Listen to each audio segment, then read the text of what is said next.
Assalamualaikum warahmatullahi wabarakatuh.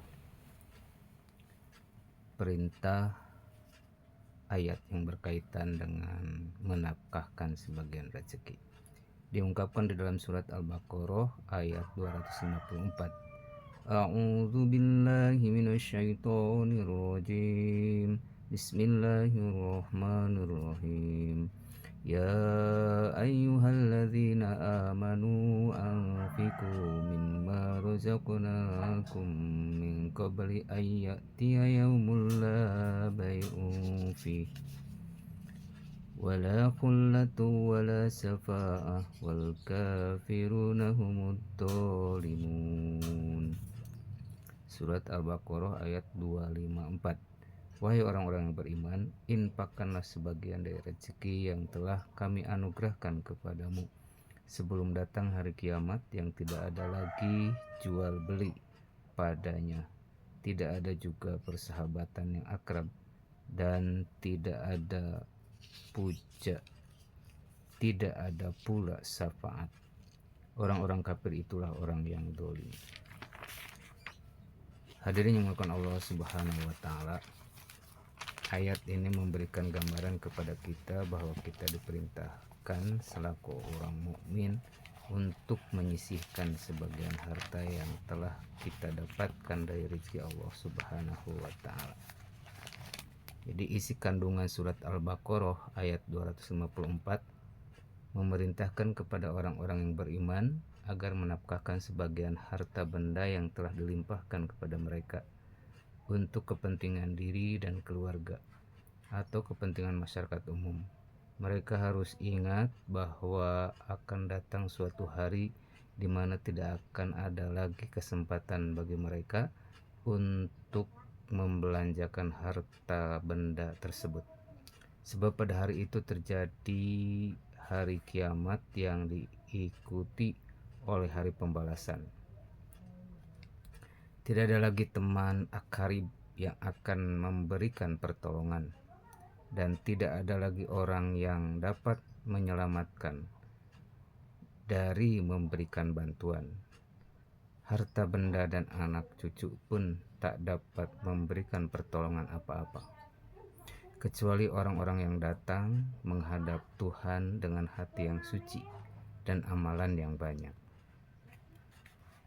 Orang yang tidak mau membelanjakan harta bendanya di dunia untuk kepentingan umum fisabilillah adalah orang yang mengingkari nikmat Allah. Dengan demikian, mereka akan menjadi orang yang zalim terhadap dirinya sendiri dan terhadap orang lain. Dinamakan zalim terhadap diri sendiri karena dengan keingkaran itu dia akan mendapatkan azab dari Allah. Na'udzubillah min dzalik. Adapun zalim terhadap orang lain karena dia enggan memberikan hak orang lain yang ada pada harta benda ini, baik berupa zakat telah diwajibkan kepadanya maupun sedekah dan sebagian sumbangan yang dianjurkan oleh agama. Pemirsa untuk Allah Subhanahu wa Ta'ala, para ahli pendapat ulama mengenai infak, membelanjakan harta yang dimaksudkan dalam ayat ini adalah sebagian mengatakan bahwa yang dimaksud dengan infak dalam ayat ini ialah infak wajib, yaitu zakat, karena di akhir ayat ini Allah Subhanahu wa Ta'ala menyebut orang-orang yang tidak mau berinfak itu sebagai kafir. Seandainya yang dimaksudkan dengan infak di sini hanyalah sunnah atau sedekah, tentu mereka yang tidak bersedekah tidak akan disebut sebagai kafir.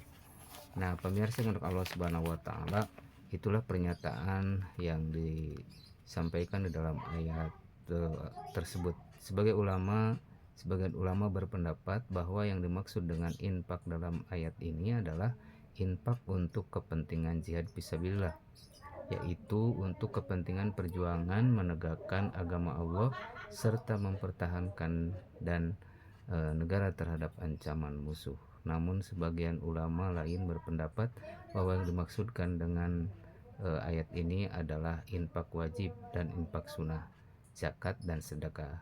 Adapun kata kafir dalam ayat ini adalah mempunyai arti enggan berzakat dan bukan kafir dalam pengertian tidak beriman. Pemirsa yang Allah Subhanahu wa taala di dalam surat At-Taubah ayat 103, Allah mengungkapkan di dalam ayatnya, a'udzubillahi minasyaitonirrajim, bismillahirrahmanirrahim, hud min amwalihim shadaqatan tutahhiruhum wa tuzakkihim biha wa shalla alaihim inna sholataka sakanul lahum wallahu sami'un alim. Ambillah zakat dari harta mereka, menyucikan dan membersihkan mereka, dan dapatkan mereka, karena sesungguhnya doamu adalah ketentraman bagi mereka. Allah Maha mendengar lagi Maha mengetahui. Sangatlah banyak hikmah yang terkandung dalam syariat Islam tersebut yang berkenaan dengan zakat, dikarenakan manusia pada umumnya bersifat kikir. Apabila dia berhasil memperoleh harta benda, berarti berat hatinya untuk membelanjakan harta bendanya untuk kepentingan orang lain. Bahkan ada pula orang yang enggan membelanjakan harta bendanya bagi kepentingan diri sendiri, padahal dia telah bersusah payah mengumpulkannya. Jika dia ingat bahwa pada suatu ketika dia akan meninggalkan dunia fana ini, meninggalkan harta benda, niscaya dia tidak akan bersifat kikir. Nah, itulah sifat manusia. Hadirin bukan Allah Subhanahu wa taala, agama Islam telah menunjukkan obat yang sangat manjur untuk membasmi penyakit bakhil dan hati manusia. Islam memberikan didikan dan latihan kepada manusia untuk bersifat dermawan, murah hati, dan suka berkorban untuk kepentingan diri sendiri dan kepentingan orang lain dengan peraturan zakat. Sebagaimana Allah berfirman, wala ya'tali ulul fadli minkum wassa'ati ayyutu ulil qurba wal masakin wal muhajirin fi sabilillah